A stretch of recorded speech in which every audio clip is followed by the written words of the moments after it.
If you are close to losing it, if you are on the edge of a breakdown, like if you are a mom who's totally in too deep and not managing, then I have a message for you.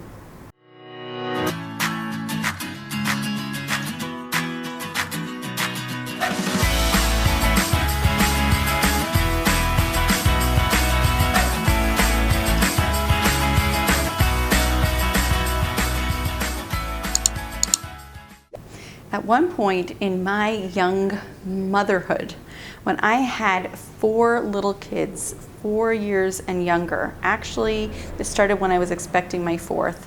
My husband said that he had lost his job and he couldn't find something, and so he said that he found a job but he's going to have to commute. And he was commuting the whole week. He was coming home on the weekend and he was gone from Sunday afternoon.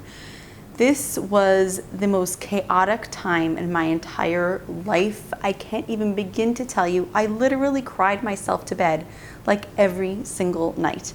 I had the craziest 4-year-old like I think that ever existed.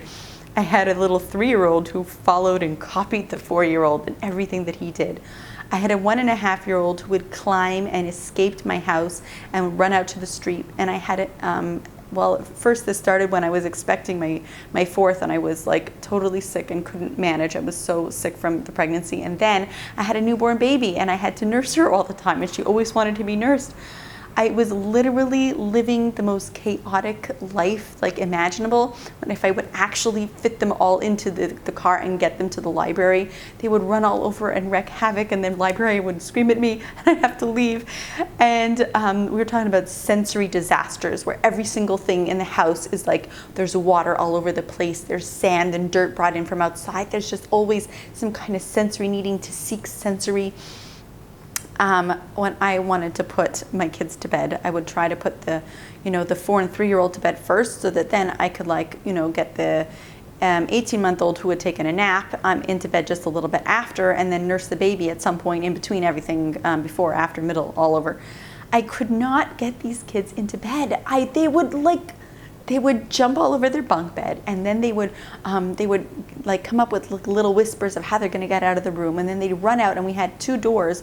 One would go out the front door, and one would go out the back door, and I couldn't catch them, and I would bolt them, and somehow they'd climb up and take down the bolts.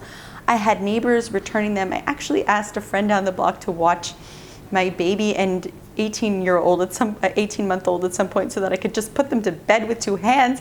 It was literally insanity. By the time I would finish that 3-hour bedtime every night, I would just lie on the couch and just cry. I can't begin to tell you that I totally relate if you're going through any kind of chaos with children. And sometimes it's not because you have a whole bunch of little kids. Sometimes it's one child. I had this at another point also. Sometimes it's one child who is literally wreaking havoc on your entire family, on your sanity. They're doing crazy things. They're getting sent out of school. They're fighting with their siblings. They're being disrespectful. Sometimes they're running away or maybe stealing money, crazy things that kids can put us through. And I just need to tell you this for you. First of all, you are normal. We all go through things like this, and you are not a worse parent than your neighbor or your friend. I had a neighbor who was a perfect parent with perfect children, and mine were always running away, and hers would just hold so nice onto the stroller with her little bow in her hair and walk to the park and back from the park.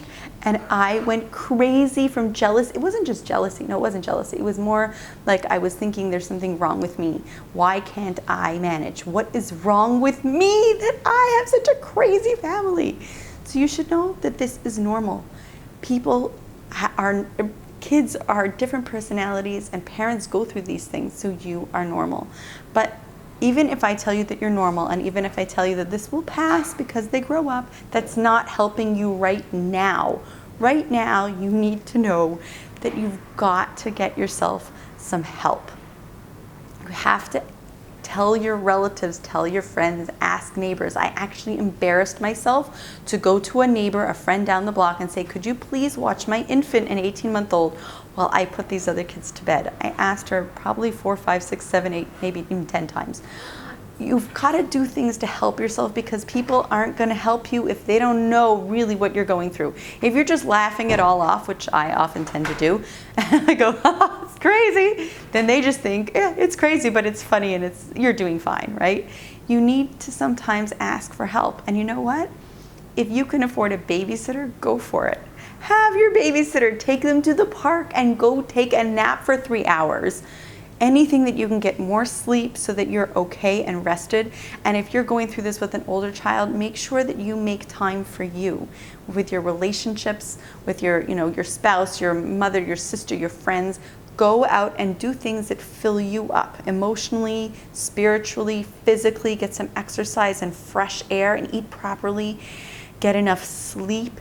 And mentally, like, go out and learn something. Do something that you love to do. Maybe you like artwork or horseback riding or skiing. Make sure that you don't completely lose yourself in the craziness that's going on inside your family. And you're gonna say, but no one else could watch my child. And I totally get you, because I was there. I promise you, I was in that place.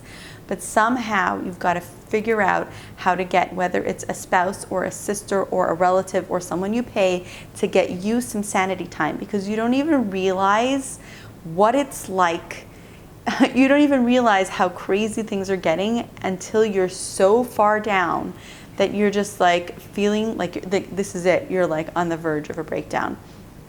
You've got to get yourself some help, and you've got to fill yourself up.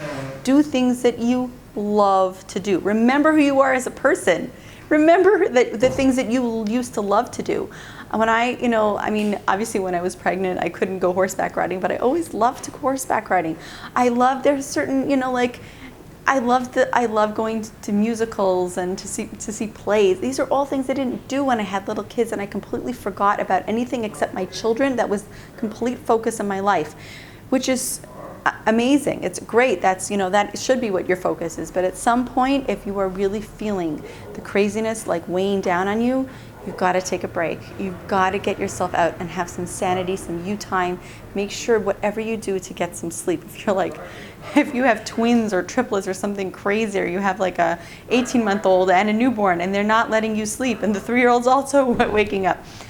Aside, of course, from the regular tools that you need to do, whether it's some kind of a book you need to read, or going for a parent coaching or getting a parenting course, or maybe you need OT for your child. Aside from those things, which you probably know already, you need to fill yourself up. You need to do things to make yourself, like when you come back, like I remember a few times just going out in the crisp snow and just going for a walk when somebody was home at night watching the kids, and I would just come back feeling like, wow, life has come back into me. One other amazing tool which I have to share with you is just it's connecting with like the higher source, whether it's Mother Nature or God or the higher power. Sometimes I would go, get ready for bed at night, and just, I do this often actually still. You write down your gratitudes and all the things you're very grateful in your life. And sometimes, you have complaints also. And sometimes you have questions like, what on earth do I do with this child? Or what do I do with their sensory issue? Or how do I help that this child and this child are fighting all the time? Or how do I manage not getting enough sleep when, because I have twins or because I have a baby wakes up all the time? You have these questions, literally write them down, and then send them up and say, okay, I'm waiting for an answer. I don't know the answer to this question, but someone up there does. There's somewhere in the universe that the answer is there. And then you send that up, and then open your eyes and look for the answer. I can't begin to tell you how many times this has happened to me, to friends of mine, where you send up a question and then you open your eyes, and then it comes in the form of something you see, somebody that calls, a letter that arrives, a bulletin that you see when you're driving. Like, just be open to the universe answering your question of, what do I do? I don't know the answer. You've got to help me out. That is the most incredible tool that I have ever used, and I really see it's sort of like a miracle. I mean, it's like miracle making. Miracle maker mom. Okay, whatever. The miracle is you. It's the you when you find the issues that you were like really grappling with and you just like not surviving the day. Send it up. Look for the miracles. Look for the signs. Look for the answer, because I'm telling you, it's there.